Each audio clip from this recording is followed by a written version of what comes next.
All of you.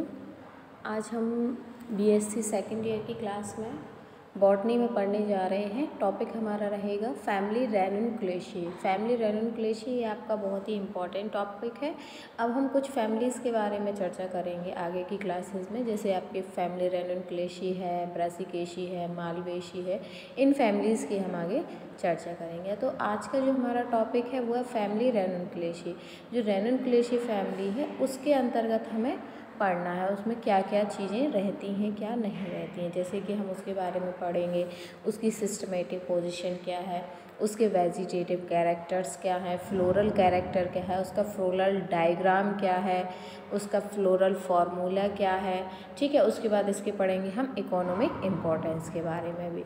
तो जैसा कि आप बोर्ड पे आपको दिखाई भी दे रहा होगा, जो फैमिली रेनूनक्लेशिया है वो आपकी सिस्टमेटिक जो पोजीशन उसकी रहेगी फैमिली रेनूनक्लेशिया की, वो इस प्रकार रहेगी। जैसे कि आपका इसमें जो डिवीजन रहेगा आपका वो रहेगा आपका फैमिलीग्राम्स डिवीजन रहेगा। क्लास रहेगी आपकी डाइकोटिलिडेंस, सब क्लास रहेगी पॉलीपेटेरी, सीरीज रहेगी थैलेमिफ्लोरा, ऑर्डर रहेगा आपका रेनियल्स और फैमिली रहेगी आपकी रेनूनक्लेशिया। ऑब्वियसली क्योंकि हम फैमिली रेनूनक्लेशिया के बारे में पढ़ रहे हैं, तो जब भी आप इन फैमिलीज के बारे में पढ़ेंगे तो सबसे पहले आपको इसकी सिस्टमेटिक पोजीशन जो है वो पता होना चाहिए कि वो किस क्लास का है, किस ऑर्डर का है, किस गण का है, उसकी सब क्लास क्या है, उसकी फैमिली क्या है।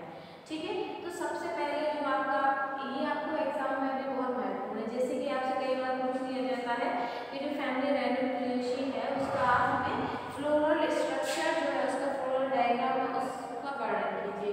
या फिर आपसे पूछ लिया जाता है, मान लीजिए आपके ऑब्जेक्टिव क्वेश्चन आते हैं तो आपसे पूछ लिया जाता है फैमिली रेनूनक्लेशिया जो फ्लोरल फार्मूला है वो क्या है, तो ये इसका फ्लोरल फार्मूला है। दूसरा आपसे कई बार पूछ लिया जाता है कि फैमिली रेनूनक्लेशिया है तो उसकी सिस्टमेटिक पोजीशन क्या है, तो सिस्टमेटिक पोजीशन क्या है, डिवीजन जो इसका रहेगा वो रहेगा आपका फैमिलीग्राम्स, क्लास रहेगी वो रहेगी डाइकोटिलिडेंस, सब क्लास रहेगी पॉलीपेटेरी, सीरीज रहेगी थैलेमिफ्लोरा, ऑर्डर रहेगा आपका रेनियल्स और फैमिली रहेगी आपकी रेनूनक्लेशिया। यदि हम इसके वेजिटेटिव कैरेक्टर के बारे में बात करें तो इसके वेजिटेटिव कैरेक्टर जैसे कि आपका हैबिट क्या है, मतलब ये आपका 1 वर्ष में होता है, 2 वर्ष में होता है, किस प्रकार से इसका हैबिट होता है, रूट कैसी रहती है इसकी, स्टेम कैसा रहता है ना, इनके बारे में चर्चा करेंगे। तो जो हैबिट इसकी रहती है वो रहती है आपकी एनुअल और पर एनियल। कैसी रहती है हैबिट इसकी, एनुअल और पर एनियल, मतलब वार्षिक भी रहती है, परेनियल भी। रूट इसकी कैसी रहती है, रूट जो इसकी जड़ें जो रहती हैं वो रहती हैं आपकी एडवेंटिटस जड़ें रहती हैं। उनमें किस प्रकार की जड़ें पाई जाती हैं, एडवेंटिटस। स्टेम कैसा पाया जाता है, मतलब एडवांस इनकी जड़ें पाई जाती हैं। स्टेम मतलब तना इनका किस प्रकार से रहता है, जो तना इनका रहता है वो रहता है हर्वेसियस ब्रांच्ड, मतलब इनमें शाखाएं निकली रहती हैं, और सिलेंड्रिकल मतलब सिलेंडर के आकार का जो रहता है, इरेक्ट रहता है।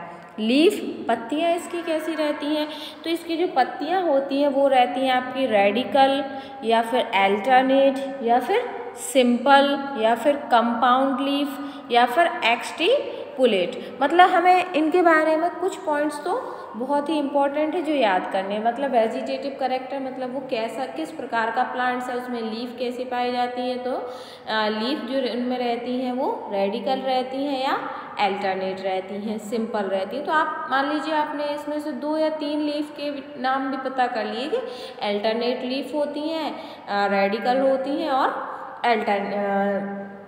कंपाउंड लीफ होती हैं। ठीक है, तो लीफ के बारे में लिख दिया। स्टेम इसका सिलेंड्रिकल रहता है, ब्रांच्ड रहता है और हर्बेशियस रहता है। रूट जो रहती हैं उनमें एडवेंटिटस रहती है।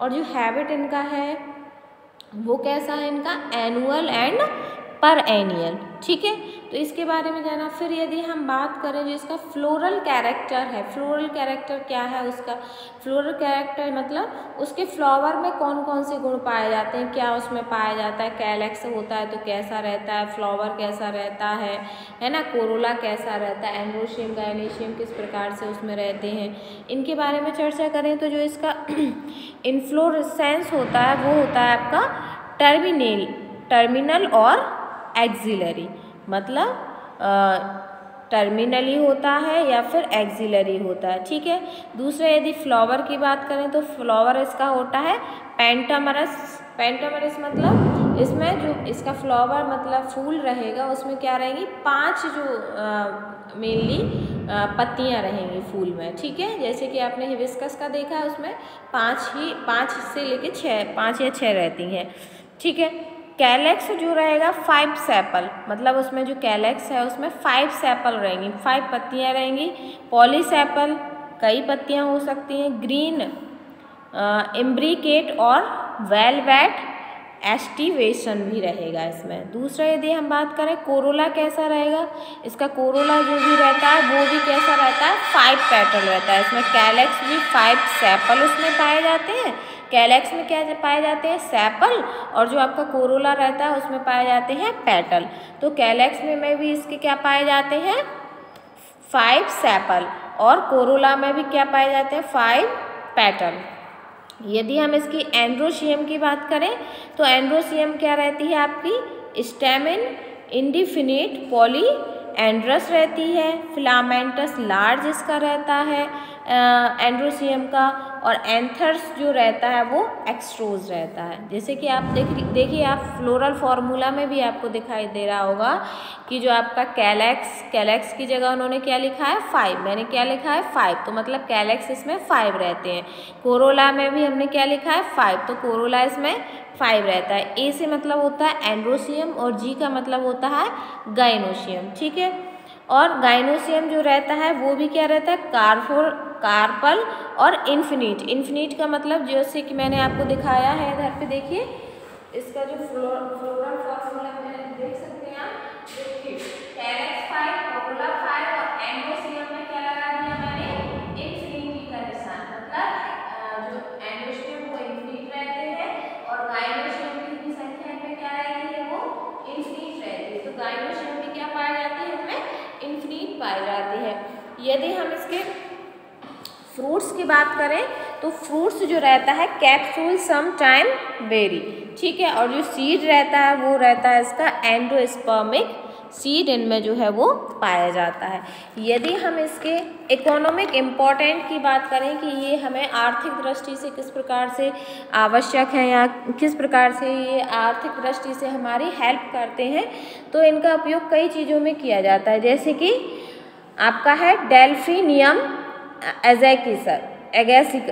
एजेसिस, डेल्फिनियम जो एजेसिस होता है आपका, वो लार्क्स पर, मतलब इसका यूज़ क्या रहता है, सुंदरता के लिए। ठीक है, इसका उपयोग क्या है, सुंदरता को बढ़ाने के लिए, मतलब जैसे कि हम इसको अपने घर की सुंदरता को बढ़ाने के लिए भी इसको यूज़ कर सकते हैं। सीड से टिन क्यूटर जिसका प्रयोग जुएं लेवोस मारने में किया जाता है, और जो इसका बीज रहता है उसका उपयोग किसमें किया जाता है, आजकल जो हेयर में आपके जुएं पड़ जाते हैं छोटे छोटे, तो उनको मारने के लिए किया जाता है। जैसे कि हम कई बार यूज़ करते हैं मेडिकल, तो उसमें भी इसका यूज़ किया जाता है। दूसरा यदि हम बात करें, दूसरे इसकी जो इसका भाग है रेनुनकुलस एक्वाटिलिस, इसका यूज़ क्या है, औषधि में, गठिया, बुखार तथा दमा में। तो इस प्रकार हमने देखा इकोनॉमिक इम्पोर्टेंट इसकी क्या है, जो फैमिली रेनुनकुलेसी के जो सदस्य हैं, तो कुछ सदस्यों का उपयोग किसमें किया जाता है, सुंदरता को बढ़ाने में। मतलब हम अगर उन फैमिलीज़ के सदस्य को लगाते हैं अपने गार्डन में या फिर कहीं भी ऐसी डेकोरेशन टाइप में हम उसको लगाना चाहते हैं अपने घर में प्लांट्स को, तो एक तो उसमें यूज़ करते हैं। दूसरा उसका जो सीड रहता है उसका उपयोग कहाँ किया जाता है, जुओं को मारने में। तीसरा कई सदस्य इसमें ऐसे हैं जिनका उपयोग गठिया में किया जाता है, बुखार में, मतलब औषधि निर्माण में किया जाता है। कई प्लांट्स ऐसे हैं जिनमें औषधि, बहुत सारे इनसे जो फैमिली रेनुनकुलेसी के ऐसे सदस्य हैं जिससे कई प्रकार की बीमारियों को जो है औषधि तैयार की जाती है।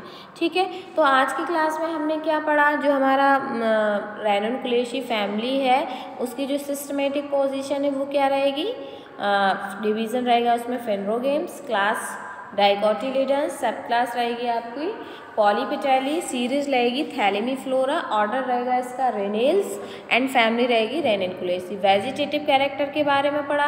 हैबिट मतलब इस हैबिट किस प्रकार की है, इसका रूट कैसा रहता है, स्टेम कैसा रहता है और लीफ कैसी रहती है।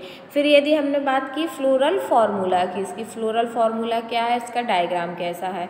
दूसरा फिर हमने इसकी बात की फ्लोरल कैरेक्टर कैसे पाए जाते हैं, कैलेक्स कितने रहते हैं, कोरोला कितने रहते हैं, एंड्रोशियम कितने रहते हैं, गाइनोशियम कितने रहते हैं। ठीक है, तो इस प्रकार हमने आज की जो फैमिली रेनिनकुलेसी है उसके बारे में आज हमने जाना, उसके बारे में हमने आज पढ़ा। कल की जो नेक्स्ट क्लास होगी उसमें भी हम कोई फैमिली की ही चर्चा करेंगे। और जब भी आप लोग जैसे क्लास लेते हैं तो उसको भी क्या करें, आप लोग अपना पेन कॉपी लेके बैठें और अपना प्रॉपर नोट्स भी बनाते जाएं। दूसरी बात, हमारे कॉलेज की तरफ से आप लोगों के लिए एक अल्टरनेट रूप में आप लोगों को थोड़ा सा अच्छा बनाने के लिए, आप में कोई अलग स्किल डेवलपमेंट करने के लिए हम लोग एक 3 महीने का कोर्स भी करा रहे हैं। तो उसमें आप चाहें तो जिस चीज़ में आपका इंटरेस्ट है तो वो कॉलेज में आके संपर्क कर सकते हैं कि मैम मेरा इस चीज़ में इंटरेस्ट है, आप मुझे ये कोर्स सीखना है। जैसे गर्ल्स हो गए, अगर उन्हें पार्लर में इंटरेस्ट है या किसी और चीज़ में इंटरेस्ट है तो वो आके अपना इंटरेस्ट कॉलेज में आके बता सकते हैं। बॉयज़ हो गए तो उनको कई ITI की जो चीज़ें हैं जैसे उसमें उनको पंपिंग करना, प्लम्बरिंग करना सीखना है या कंप्यूटर ऑपरेट करना सीखना है, तो उसमें भी कई ऐसी चीज़ें हैं जो बॉयज़ के भी काम आ सकती हैं, गर्ल्स के भी काम आ सकती हैं। तो यदि वो चाहते हैं कि उन्हें एक अल्टरनेट चीज़ भी चाहिए अपने अंदर खूबी एक, तो उसके लिए वो कॉलेज में आके अप्लाई कर सकते हैं। ठीक है, आज के लिए इतना ही पढ़ेंगे। नेक्स्ट क्लास में हम अगली फैमिली का अध्ययन करेंगे। Thank you.